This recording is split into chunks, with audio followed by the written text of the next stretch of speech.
actually there was about 10 people in the room when I interviewed at Mohawk, and I was interviewed for the music program, a position at the music program. I was a professional saxophone player living in New York City in Brooklyn, and I was touring a lot.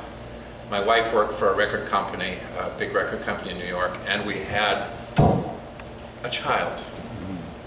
And that changed everything, and we decided after she had just turned 2 that we should probably not try to maintain a life in New York, and we decided we should move somewhere that might be more conducive to being a family, because I was on the road all the time. So, short version of this all is, I applied for a job at Mohawk, and I was offered the job at Mohawk, but it was, I know after the fact that Douglas was very instrumental in that selection process, but it was not just getting the job, it was his follow-through and how he continued to nurture me, even though he retired not too long after I started, and it was one of my regrets was not to have had the time to develop things with him. He still guided me through the politics, which was pretty rampant in that I was the new guy, not one of them as it were, and it took a little while, but he was really wonderful to me. And I still feel, to this day, extremely grateful for how in almost a blink of an eye, my life changed in such a good way, and I know that he was really a big part of that. He also, after he retired, sustained his interest in what we were doing, and we got together and talked afterwards about how things were going, and he knew all the players and the characters, as it were.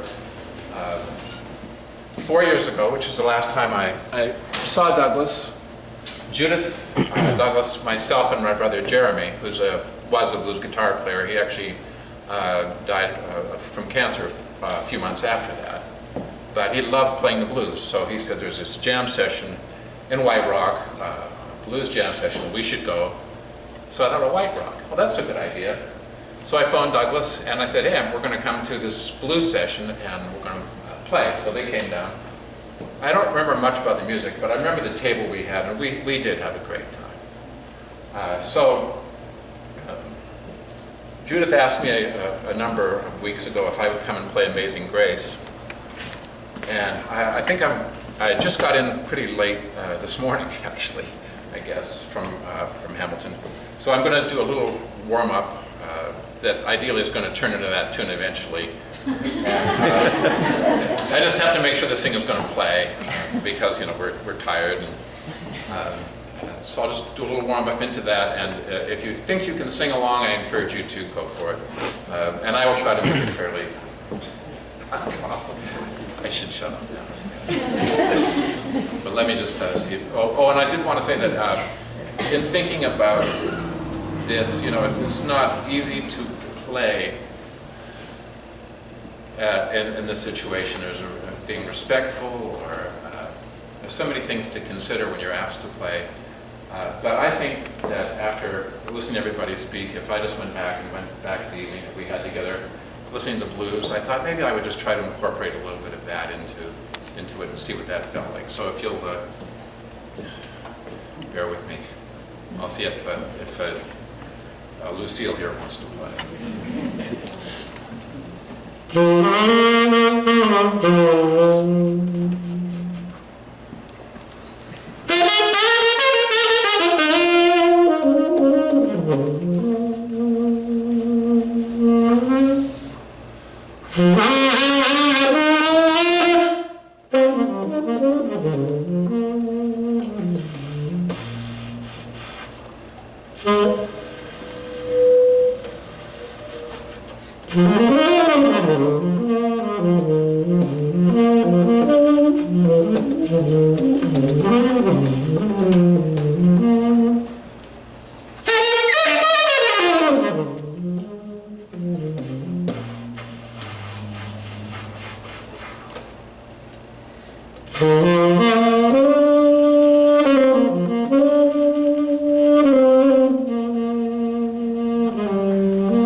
So,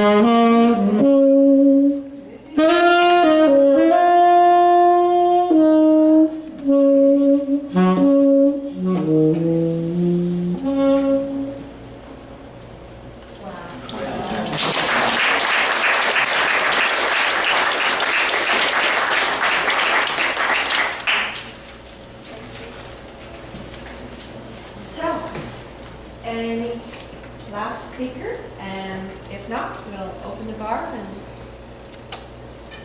everybody, I didn't do housekeeping. Wash